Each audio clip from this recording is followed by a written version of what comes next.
What's up, everyone? Today we have the pleasure of sitting down with Amrita Mathur, VP of Marketing at ClickUp.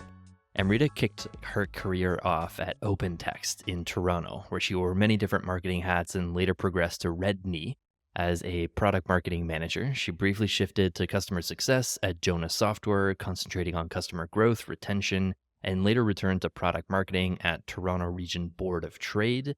She then became director of marketing at Price Metrics, a McKinsey company where she led marketing planning and team hiring. She also led demand gen at Vision Critical, where she focused on go-to-market strategies, demand gen, and Martech. Amrita then moved over to Top Hat as VP, overseeing demand gen, marketing ops, as well as growth.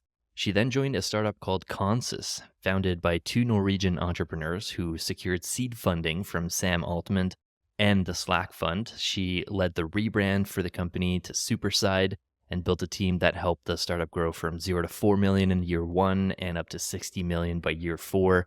Finally, Amrita has recently joined San Diego-based ClickUp, the powerful productivity platform valued at over $4 billion, known best for their Super Bowl ad and their music album. Amrita, I know you've had a hella busy month this month. Thank you so much for your time. Really appreciate it. Thanks for having me. And wow, my whole life just flashed before my eyes. Like that was just like, that's what I've done my whole life in my career. Oh my gosh.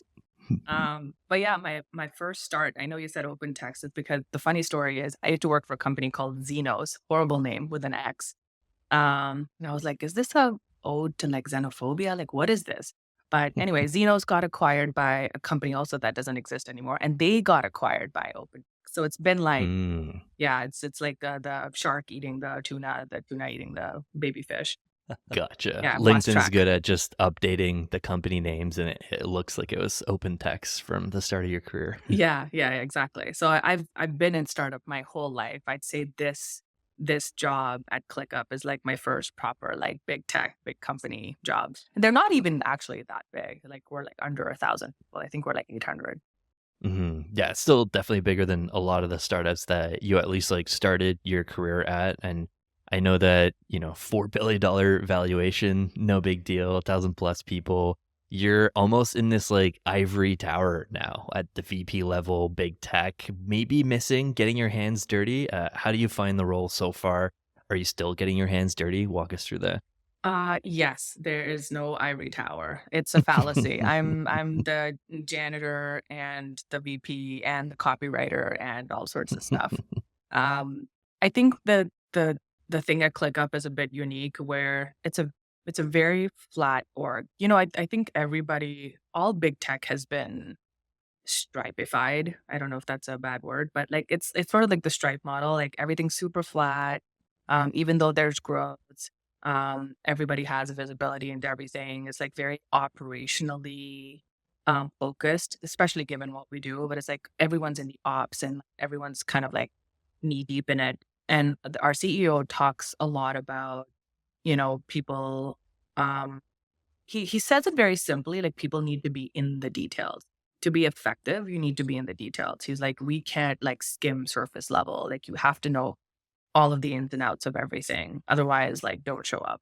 So no, I wouldn't say there's remotely anything like an ivory tower. I would say if anything, maybe at the end of my thing at Superside after 4 years, maybe there was some ivory tower where I could like literally like walk away from something because the team's got it. But no such pleasure here. One of the things we talk to with a lot of our guests, and I love your perspective, is just this concept of testing and growth marketing. We often talk about and kind of joke, offhandedly that if you have a disagreement on marketing, just go ahead and test it. But not everything has to be a test, right? But with ClickUp's volume of signups and web traffic, no doubt that you guys have the velocity to be able to test things. So maybe walk us through kind of your approach to testing and what things need to be a test, what things we can just make decisions as marketers. Yeah, that's a great question. I think there's this fallacy in marketing that everything should be tested. I think you kind of alluded to that just now. That is not possible, and I think it can kind of drive you a bit nuts, and it actually pushes out decision making quite often. We do have high volume of signups. We do get a lot of web traffic. but it's not equally distributed. So just a simple example would be, we need to spruce up our landing page that talks about our enterprise solution. Or we need to spruce up, we're just literally working on this. I just launched an AI product for us called ClickUp Brain. And yeah, we're going to send a ton of traffic to it, but we have zero traffic right now. It's like a new thing. There's been no data. We have nothing. So at some point, you just got to make those decisions, make some, have some good hypotheses, do a bit of research to see like how else people are doing it. And my philosophy is like try to like zag a little bit from the zig. Don't do what others are doing. Try to be very, very different. And if you look at our AI page, clickup.com/AI, you'll see a little bit about what we mean. We've kind of broken a lot of the rules of like standard like landing page conventions and whatnot. And it's still converting really well. We have something like 10,000 signups to our launch party that's happening on Tuesday, just as an example. So like there are things that you can marry different disciplines in marketing to come up with something cool and unique that doesn't have to be tested in that way. Now that we've had that traffic, in a couple of weeks, we will start A/B tests. Of course, I want to drive more conversion. Of course, I want people to be like raising their hand and saying, I want a demo of this thing or sign up or whatever, right? So we'll start that in the next couple of weeks, but not at the outset. That's at least how I've tried to operate. And then there's a whole bunch of stuff in the not testing bucket, which, you won't know until you observe the data. And frankly, maybe even those things don't need to be observed. For example, maybe I want to advertise on your podcast. How would I actually test that? How would I really know that if I'm on this podcast and we do this for 3 months or 6 months, that there was like a lift in brand awareness and that people actually Googled us? It would be very, very difficult to test. So I wouldn't like burn cycles on that. That is more like who listens, like who's the audience? Do I believe Phil about like how many people are actually listening and downloading? Okay, I do. All right, great. This is for us, right? That's kind of what it is. Yeah, we'll show you screenshots from Transistor for download numbers. Yeah, we can talk offline about this for sure. I'd love to like go back to super sites. So like this idea of testing in the early days, obviously even pre-rebrand, there wasn't probably a ton of traffic, right? Like you were starting from scratch. And I don't know if that was the case for you, but at startups for me, the thing that like the C-level folks love is volume of experiments, like number of tests, like how many experiments that we'd run, like what did we learn from it? How did you like handle that? And maybe that wasn't the case for you, but like what advice would you have for listeners that are in those shoes that don't have the volume of traffic to get anywhere close to StatSig and feel like there's any validity in like the results of an experiment that had like hundreds of people that went through it? Like, how do you deal with that with the C-level folks saying like, we need experimentation. That's how companies are growing. Yeah. I haven't had anyone like say you need velocity of testing, more like velocity of learning. Like that's at least what my boss, the CEO at Superside used to say to me. And he said that to me very, very early on when I was like freaking out and being like, how are we going to make our first million?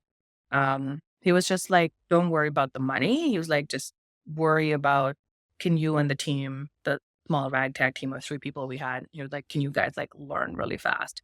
And he was like, that could be qualitative or quantitative. It doesn't have to be like one or the other.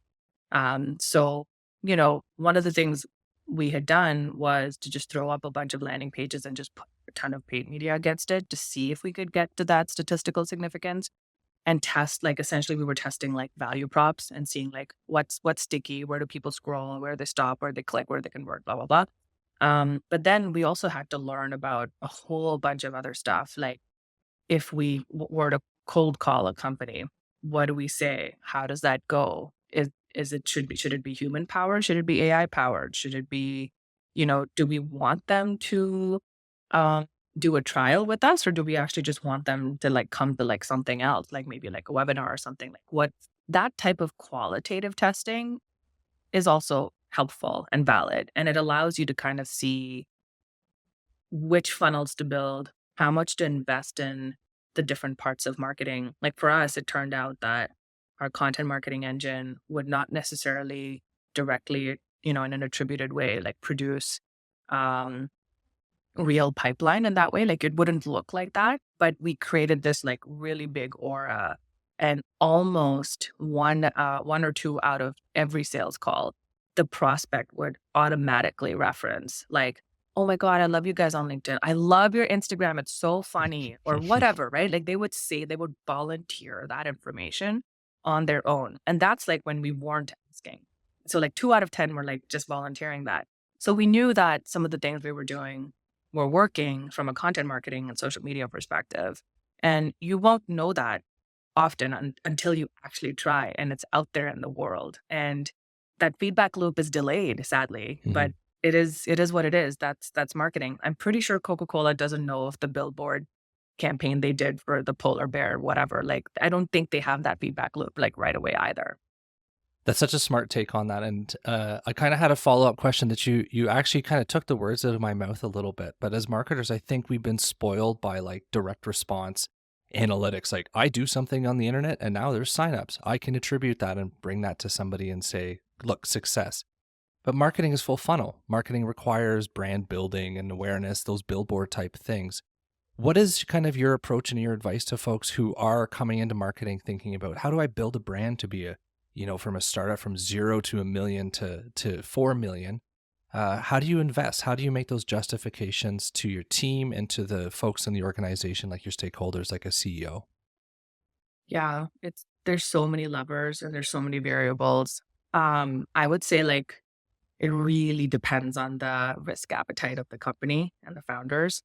And I've met all sorts of different founders and everybody's different. I was very lucky at Superside. Like they were just like, we're going to go big or go home. He was like, if we go bust, it is what it is, but we're going to give it a good shot. Right. So that was liberating because now you're like, oh, I can actually go out and do these like 5 different things and see what happens. And yeah, I might not have a job in 6 months or whatever, but I can go do that and figure it out. And it really felt like I had permission to do that. I have friends in companies where the risk appetite just isn't there and they want to do this like slow burn and preserve their cash flow. And like their runway is only like 18 months or what have you. And it's a whole different ball. So there's no playbook, I have to say. The only thing I can advise is that, and what's been successful for me is like get like that agreement early on as to what do the leading indicators, like what does a good leading indicator look like? You're not going to get to success right away, but what is a great leading indicator? How do you know that you're on the right path? Get that agreement with whoever the powers that be, and then you just gun your way to that. So that could be, again, I'll just use Superside as an example. We knew we wanted to rebrand, and we knew that a good way to test whether the rebrand is working, which didn't just include the name and the logo, but the whole value prop and who we were going after and the personas and whatnot. We knew that a good leading indicator would be, hey, if we spent the exact same, 10,000 or 20,000 we were spending every month, could we actually get more people to sign up for meetings with us? Just that. Maybe we don't close them. Maybe our price is wrong. There's a whole bunch of other things, right? Can I just get that person curious enough to book that meeting with us? That was a great leading indicator that we agreed on. And we showed as soon as we rebranded that skyrocketed. So we were like, we're onto something. Great. The persona is right. The value prop is right. All right, now let's scale this puppy. Right. So it's sort of like you just like backtrack the funnel. Like it's all the work that we normally do. We say, hey, how am I going to make $1 million in the first 4 months or whatever? And then you just like find a spot in the funnel where you all agree that if we could get to that, we would be happy.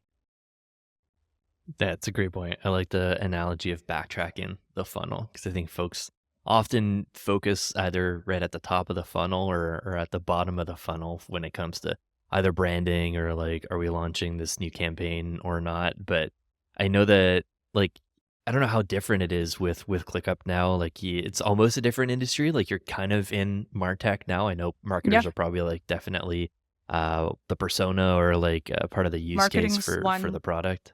Yeah, for sure. It's a very different industry, and I will say that what I've learned is that it's the first truly horizontal product that I've worked for. Right? It's like anyone can use ClickUp. Like literally anybody. We have people I watch sometimes the signups, like and like from our community oriented events, like users will tell us like what they use us for. It'll be like wedding planning. At my wedding on Click, I met a guy at a trade show once who said that he was like, oh, my organization will never buy ClickUp. He was like, but I love ClickUp. And he showed me these amazing automations he had built so that they had estimated how many days it takes for the milk to run out, for example. And it would that automation that would put it on the grocery list. So him and his wife could see it. Like he had like the most intricate stuff figured out. It was so funny, but it was like ClickUp was their household like CEO kind of or COO, but they had just automated all these like little silly things. So people use it for all sorts of stuff. It's a truly horizontal product, and we have a number of buyer personas and ICPs to go after, which is not a marketer's dream. Actually, I thought it would be because our TAM is huge. Our TAM is gigantic, but it's not a marketer's dream because you kind of have to market to marketing and creative and like engineering and HR and like all of these different people have different problem sets and different value props and different pains, how manifest in different ways. And it's just like running 5 businesses under one. Yeah, no kidding. I definitely echo some of those sentiments at WordPress. Like similarly, people signing up to build a website for like anything from a photography site to like a wedding site. And I'm curious to hear like how you guys are tackling this and what you can share. But we almost had this kind of like bowling pin strategy where we looked at who were the most valuable signups from like an end LTV revenue perspective. perspective. Right. Yeah. And we would just like go back at the top of the funnel and focus on that one bowling pin first. So like agencies and like B2B companies were like a big bowling pin for us. We ended up like pivoting part of the business to WordPress VIP to focus on more enterprise deals. And then we had like different teams within the company that would almost focus on like, it was the same product, but we were just like messaging it Solutionizing it. differently. So yeah, curious what you can share there. Yeah, no, pretty much the same. We have sort of, 4 or 5 very core ICPs. 2 of them are industry specific. And then, what you would guess, like we do really well with agencies as well. Interestingly, we do really well with marketers because often I think marketing tends to be like extremely cross-functional across the company. So they have like a greater need for having their shit together, basically. So that's a great value prop for us. And we've actually also found that a ton of, we have an internal term that we just call EPD, but it's basically that engineering product design trio, that group together also has similar challenges as marketing. Not as cross-functional as marketing, but within the 3 of them, that group had a lot of challenges. So those are the 3 from a buyer persona perspective that we go after. They're like this, we have a lot of volume of need, but we also have lots of stickiness, and the CAC payback and the LTV is amazing on them. So that's where marketing, my team, focuses a lot. Gotcha. Very cool. I want to ask you about the tech stack from going from Superside to ClickUp. Like on the outside, I thought, the tech stack was going to look very different going to a much bigger company, but there was a ton of growth at Superside. And like, I'm curious to hear like the journey from like starting from almost nothing to like where you guys left off. Like I was looking at the code on the site and you guys had like Mixpanel, HubSpot, 6sense, VWO, Datadog, Dream Data, Segment, Wistia, Salesforce, like a ton of tools. Yeah. And at ClickUp, similarly now, Census, shout out for the sponsors on the show, Marketo, Full Story, Clearbit, Datadog, Segment, Salesforce, Wistia, More. Contentful. There's lots maybe more. a little bit more, but yeah, curious your takes there. Like what was that surprising to you? Like how much do you get your hands dirty in Martech these days? Yeah, I actually don't. We have a pretty amazing data team, and we have a separate but like adjacent Martech team, marketing ops team that actually doesn't live under me. They're like more like a centralized function that support a lot of the other groups. Okay, very cool. Just to take a step back, the way that ClickUp's organized growth is there's like the user funnel, if you will, which is the PLG motion. Like get people into the freemium product, doesn't matter what they use us for. Then can we retain them for 3 days, 7 days, 14 days, so on, right? So that PLG user-centric machine is related but separate from the more like top-down mid-market enterprise marketing machine, which is what I'm running. So it's like data and ops kind of sits in the middle, and they power both of our funnels, so to speak. There's overlap, but they're not the same. My boss explains it like in the simplest way. He was like, you're attracting buyers, and the PLG machine detecting users. And those users might be buyers, but they may not all be buyers. And we have some data that shows which ones might be which. But there's a whole stack that I was not familiar with. For example, we just implemented something called Topline, which is a very classic ML model for qualifying where's usage inside your accounts. They look at it at the account level. Where's usage happening inside your accounts? Which usage is, I'll just call it positive usage, like return users, et cetera, et cetera. So there's like some scoring mechanism. And then which of those accounts actually have a shit ton of white space? So they look at that as well. So like maybe it's like a 5,000 person company and we only are being used by 500 people, right? So it's like, ooh, white space is high. And then it stack ranks every account that we have. So that is super valuable for me because I'm like, okay, expansion. How am I going to expand into Walmart, Coca-Cola, whatever, right? And it stack ranks everything. And I map it by geos as much as I can based on the billing state, which is kind of messy because like people don't live where the headquarters is. But now I know, oh, there's a hub in Dallas for us. Oh, there's a hub in like Austin, Texas, or there's a hub in Santa Clara or Palo Alto, whatever that looks like, right? Like I can now say, okay, my expansion funnel is in these hotspots. And by the way, these accounts, essentially my ABM program, because of Topline, is let me just go after those stack brand accounts exactly. And I refresh that like every month or so. It doesn't change much, but every month or so, I'm just like, okay, here are the new accounts that we're going to do ABM after. So that was a new product for me that I hadn't used in the past. We also have powered our sales reps, the few sales reps that we have, with something called Focus, which just allows them to kind of see like what's happening inside the account, what the interesting moments are, and then they can choose to like kind of like enact certain playbooks around that. So yeah, those are two new ones for me. And then of course there's like the standard like Platoon and that whole mixed bag of like looking at work, signups and who's progressing to checkouts, who's actually purchasing, who's not, what's the fallout rate, which ICPs, which users are actually progressing, so on and so forth. It's a pretty fascinating to kind of get a glimpse into how you approach, marketing both on the PLG side and then more specifically that mid-market enterprise component. Like marketing is such a multidisciplinary industry department, whatever you want to say. I believe you report into the chief growth officer, and this is kind of like a representation of like the marriage between product and marketing. How do you think that marketing has evolved like over the last, 10 years? Like the PLG kind of encapsulates this a little bit, like marketing teams now work really closely with product, but like talk to us a little bit about how top tier companies like ClickUp are kind of combining those functions a little bit, like the product people and the marketing people sometimes are two halves of the same whole, looking at the same metrics and just using those metrics in slightly different ways to have outcomes for the customers. Yeah, it really depends on your business model. So I think what's good about ClickUp is that they've embraced sort of like more like classic or traditional marketing and layered it on top of the product-led motion, which is very much about user growth and using the product to grow your user base and retain them and keep them happy, et cetera, et cetera. So a lot of our marketing happens inside the product.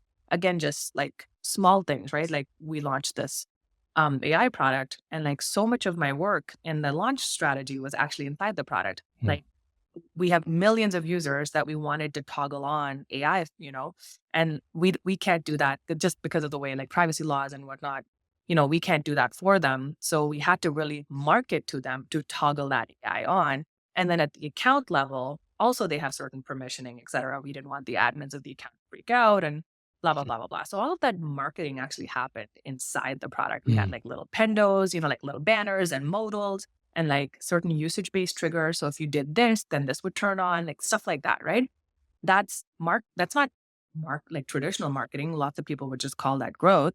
But that lives, with the growth team. And this trend has been around for like a solid 5-6 years. Like Pendo is like a huge company now. So many other companies use them. So that's pretty like interesting and new. But I think ClickUp, similar to some other giants in the space, have really like embraced both the PLG and the traditional marketing, which has been interesting. And actually, I don't know if this is an indicator of something of a larger trend or not, but I'm thinking it is. I think we're at the cusp of something.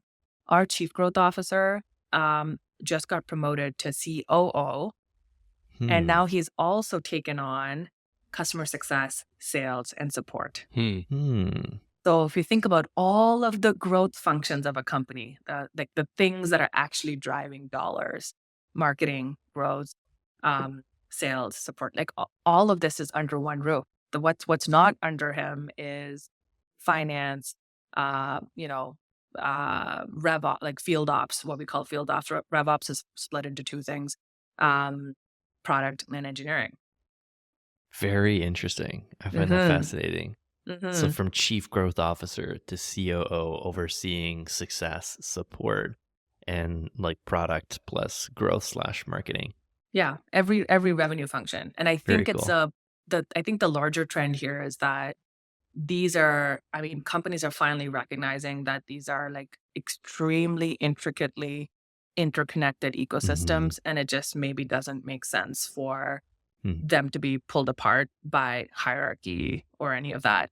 Yeah. And ClickUp, similar to many other companies, is on a path to efficiency. Like we want to IPO. We're not going to IPO if our stuff is just like, we're spending $1 to make $1. So Yeah. this path to efficiency and like looking at the LTV and placing those bets kind of has to be unified sort of thing. So it Hmm. kind of all makes sense for us, but I think I think it's the start of something bigger, yeah, across the industry.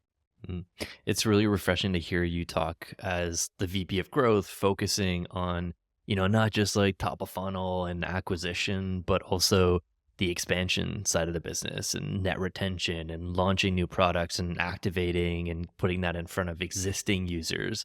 I find that really cool and kind of similar thread there you've written about in a couple of posts, this idea of like the integrated marketing function. And you admittedly kind of hate the term Yeah, because and you it's like, yeah. of course it's integrated. Like that's not a separate thing. Marketing should be. Yeah, but you demystified it, like you said, it's basically marketing where teams aren't set up in silos with adjacent priorities, like hashtag one team, one goal. And if you had to give advice to like a massive reorg or you're starting from scratch, what does the ideal structure look like for growth or marketing to avoid having these sub-team silos? Oh, yeah, it really depends on the business model. Mm, Yeah, and I think sometimes the swim lanes, like I'm kind of contradicting myself here a little bit by saying like it is helpful to have different squads mhm. with different swim lanes. I think that is actually helpful because then people have like very clear KPIs and focus, and you know Yeah. exactly which part of the playbook is not working. For example, we have an acquisition, we call them acquisition on purpose because their entire job is to deploy paid media. Like it's basically our performance marketing team, but we don't call them performance marketing because their entire job is to deploy paid media in an efficient way to get that first sign up. Right. So that's like a squad that's like hyper focused on that. And they have like a CPL target and a volume target and all of that. So I am a fan of like these clear swim lanes, but I'm also a fan of like looking at all of those metrics and the entire ecosystem in one unified way.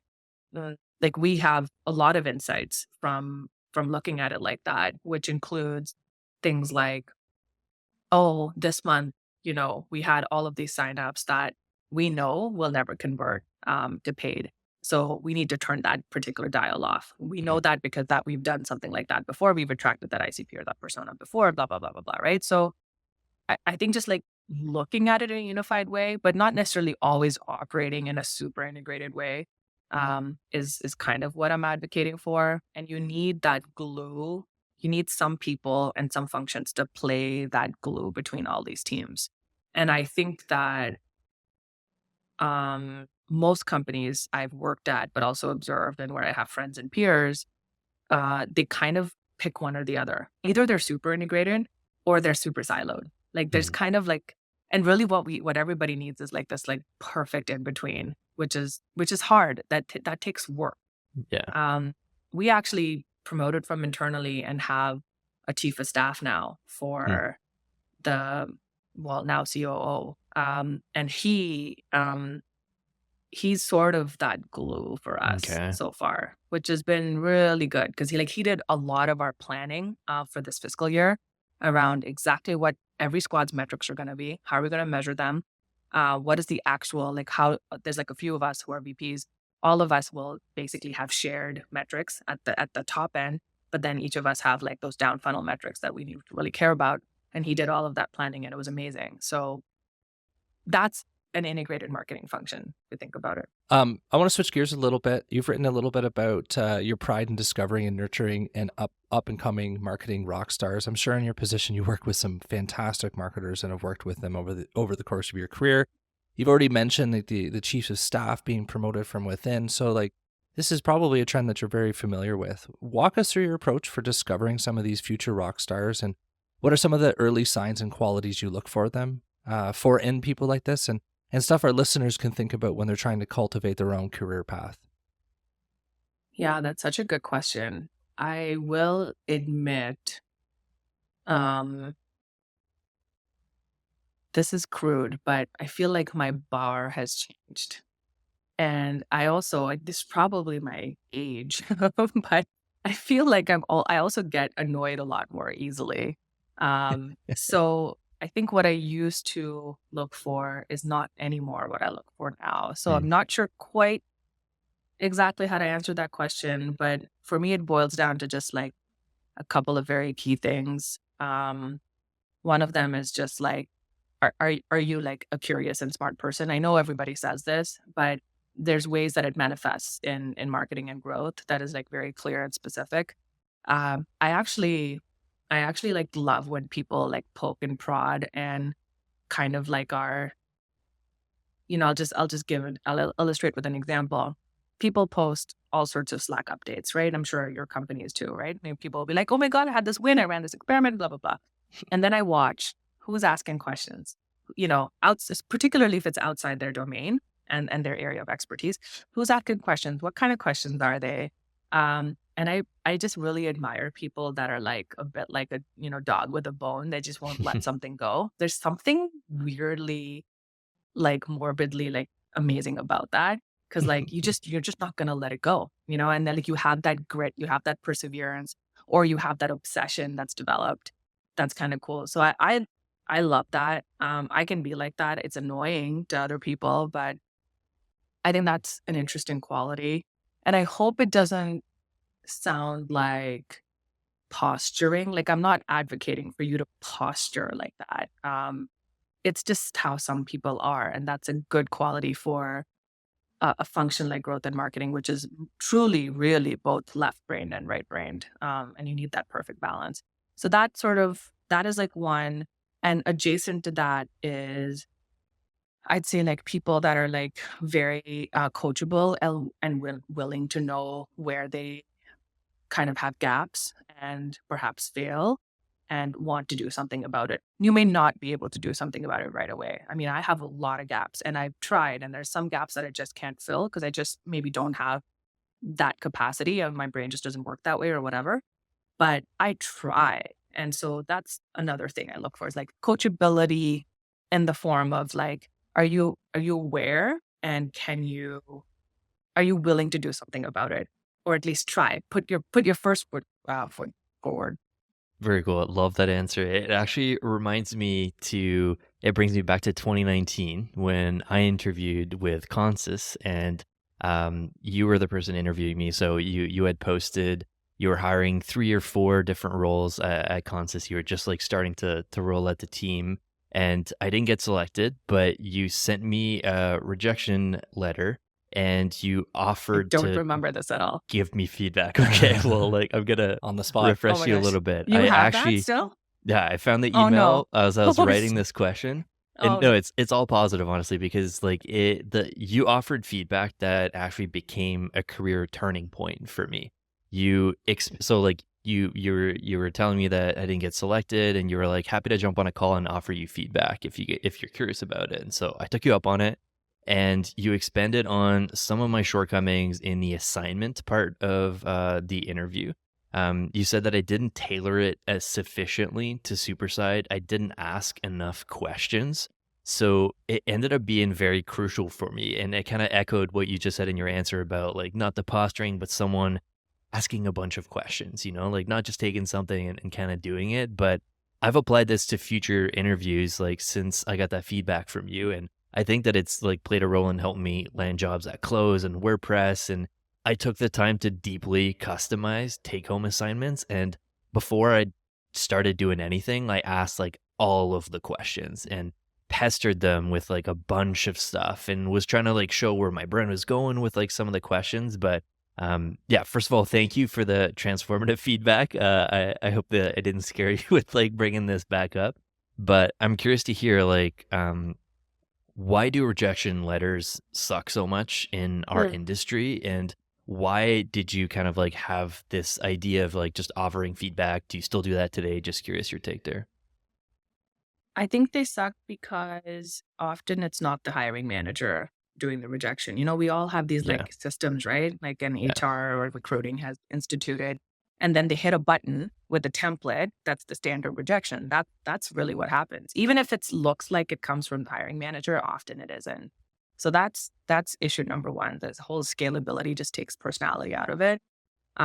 But if I think what I've tried to do is like if someone was like a total dud, it's like I can't spend any time with them. Like this just not gonna go anywhere. So like I just cut that loose, right? It's like I can't do that. But if Yeah. someone's like, I was like, oh, they came really close and like there's something here. And by the way, I might hire them later for something else, either at this job or somewhere else, or maybe heck, they might hire me, right? Because it's all like incestuous, right? Like everyone knows everybody. Like we all know, we probably know like 500 people in common, Phil. So, you know, I kind of try to think about could this like translate into, I mean, I never expected for you to say what you said. I didn't expect you to apply that feedback so quickly, but I always just try to think about like could this actually be helpful in some ways and selfishly both to you but also to me. Very So cool. yeah, and so I definitely don't do it for everybody. And you can also tell who would be open to it and who's not. Mhm. Like I interviewed this one lady who's like very, very, very senior at a very fancy pants company, and it was bad. Like, and she didn't ask for feedback, and I didn't offer feedback. And even if I offered it, she said okay. I think she's pretty set in her ways. So I was like, what's the Yeah. point? Um, So One question just throughout the whole interview, something that's really come evident talking to you, Amrita, is just like, and you mentioned this too, like this marketers are left-brained and right-brained. And I think as a VP of marketing, combining these two skill sets when you're managing, a team and getting results, like it's challenging to be a marketer, but most of marketing, I'd argue, is pretty fun. It's pretty enjoyable once you get the hang of what you're doing in marketing. But like, how do you combine all of this? How do you kind of synthesize the right and left, the analytics, the results, the testing with like the intuition, how do I get people to feel a certain way about my brand to take an action? And then how does this manifest in terms of like your internal communications and working with people, like the stakeholders? yeah.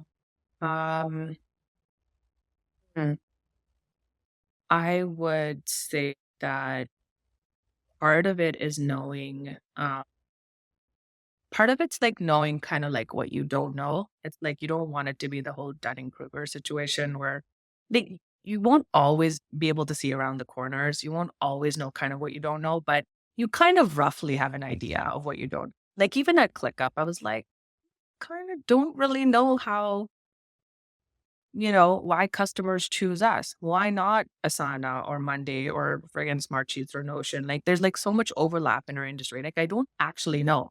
And I looked at all our competitive research and our intel and the win-loss and then the answer was still eluding me. It's like we don't really know. So it's sort of like um kind of back to that point I was making about that curiosity and that dog with a bone thing. Like you just kind of like some things you just can't let go and you want to like try to dive deep and truly answer it for yourself. Not because someone wrote it on a piece of paper and like, oh, we have our win-loss analysis, but like truly like why?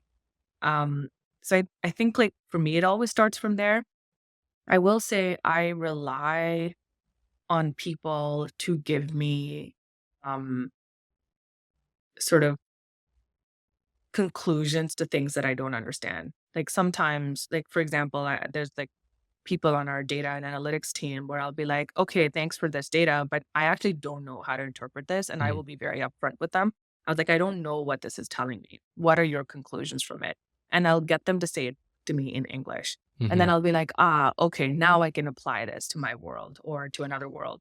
And I also go like a little bit of the extra mile where if I think there's an application for that information elsewhere in our ecosystem, maybe it's our user growth team, maybe it's our product team, I will pass it on. So like I kind of just do the and then not that I expect for that to happen in return, but it's just a good way for everyone to know that, hey, this is an interconnected ecosystem. There's stuff that's gonna like pop up and surface, and we should all be keeping each other informed. So I try to just rely on like smart people to tell me some of the stuff and marry the um intuition on just like generally what the trends are and how people purchase. As a consumer myself, of course, I can tap into my own psyche, but also just observing how people around me purchase and how they make those decisions. The one thing that is like super clear now is like the classic funnel like is totally broken. It's not linear anymore. Buyers jump around, they do all sorts of stuff. Most of their research is sometimes anonymous and offsite. It's not actually happening on your site, Yeah. right? So like all of those dynamics tell you that you actually don't know anything. So at the most basic level, at the absolute basic level, my job is to get my brand in front of that perfect consumer over and over and over. So we are top of mind. If I just did if I just Mhm. did that in an efficient way, half my job is done, right? And then the rest of it is like gonna follow. So I try to just like demystify stuff for myself and not overthink. Very cool. Such a powerful answer. There's so many threads I want to pull on that, but we're close on time, and I want to hit you with one last question, kind of a two-parter question, if you will. So, I would love to ask you about your perspective on the startup grind, and if you think that that's softened a little bit with the shift to remote work, and this like greater awareness of boundaries and work-life balance. I know that you're a mom now. You were pulling 60 plus hour weeks at Superside in the early days. Do you think that that's something that you still expect out of your team, even at a bigger company now? Do you think that there is a path to becoming a VP while also not trying to like burn yourself out and prioritizing boundaries? But curious your take there because like that's very related to the last question we ask all of our guests on the show. Like you're a mother, a VP of marketing, a mastermind group leader, a night owl. You said you're a Jedi in training. One question we ask all of our guests, like I said, is like, how do you remain happy and successful in your career? And how do you find that Oof. balance between everything you're working on? Oh my God. Happiness. Yeah. Um, yeah, no easy answer. I hope my boss doesn't hear this, but I will say that you kind of really have to know like deep down what is super, super, super important to you. Um, and like for me, it has to be like even if it's a grind, I don't mind the grind, but it has to be fun. And Right. for it to be fun, the one key component for me is camaraderie. Like I know I need that. I know others don't need that, but I know I need that. So that fun piece and the camaraderie piece is super important to me. And I had that at Superside, which is why I never felt like a grind. They were also remote from day one before the pandemic. Hmm. So that really allowed me to be flexible with my day. So for example, a lot of our team was in Europe, so they were like 6 hours ahead of me. So I would like be like in a lot of meetings and get a lot of stuff done. And then by 2 o'clock, it would taper off because it was like 7 o'clock for them, right? So it would taper off. And then I had from 2 to 6 to do my own stuff, do my own thinking. Of course, we had teammates in Toronto, and sometimes we would go to the co-working space and whatever and meet up and stuff. But it just I just had a lot of flexibility with how I planned my and I had the camaraderie and the fun aspect because as we talked about earlier in the episode, there was a lot of leeway around how to run experiments and all of that stuff. Um, I would say that's less possible at a larger company like ClickUp because there's a lot of players. We're all in a very similar time zone. So you actually don't get that reprieve of like the constant notifications and whatnot. And I think the stakes are a lot higher. Hmm. So interestingly, you would think, oh, startup, lack of resources. So like you're working 60-hour weeks, but the dynamic is actually very different and the stakes are strangely lower than Hmm. when you're a big company and you're trying to go from 200 million to 300 million in 1 year, right? Like it's just a different game and almost nothing in that system could fall apart. And you certainly don't want to be the person who's making that system fall apart, right? Because it just like looks bad and it hurts your reputation. So yeah, I'd say that there's no real balance, but I know in my core what I need to be successful and to be happy. And for that, it has to be fun and I have to have good peeps around me that I can jam with and do that. And when I don't have that and I've told my boss this, like it's not going to work for me. I'm at a point in my career where I can't tolerate that anymore. That is very, very important to me. Hmm. So because it is a grind no matter where you go. It doesn't matter what stage of company it's you are working that many hours and you're giving all your IP, your entire being to a company to let it go from 200 to 300. Very cool. Awesome answer. I like that you figured that out, the fun part, the camaraderie. I feel like it took me a bit of time to figure like what were those elements for me too. And I think part of it, discovering it is just like trying startups and like discovering new things. Like I have so many friends and mentees that work in like government in Ottawa, right? And I'm just like trying to get them in tech, like try a startup, like discover new things. You don't know what those Yeah. elements are until you try different things. Yeah. Yeah, absolutely. And it's different for everybody. Like I have people tell me on the team like money matters a lot to me. Like money is the number one thing to me. That's me motivated. And there's nothing wrong with that. People want to feel valued and everyone feels valued in a different way. So yeah, it's just like the answer is like really different for everybody. But I've just given up striving for this like fictitious balance. There is no such thing. There's no such thing. I mean, it's tech. Like, if you're gonna be in a role where you're carrying the bag, like where you're like literally carrying like a revenue number, like there's bound to be like very little quote unquote balance. If you want that balance, you should be in a different function. Go to HR, maybe heck even go to engineering because like you can code and then go, and be done. But when you're in marketing or you're in sales or you're in growth, like everything you do is incremental and it adds to that revenue pile. Yeah, definitely agree. Thank you so much for your time, Amrita. This was super fun. I feel like there's like 3 or 4 more episodes we could have done on this, pulling threads on your answers. But yeah, really appreciate it. Thank you so much for being here. Thank you.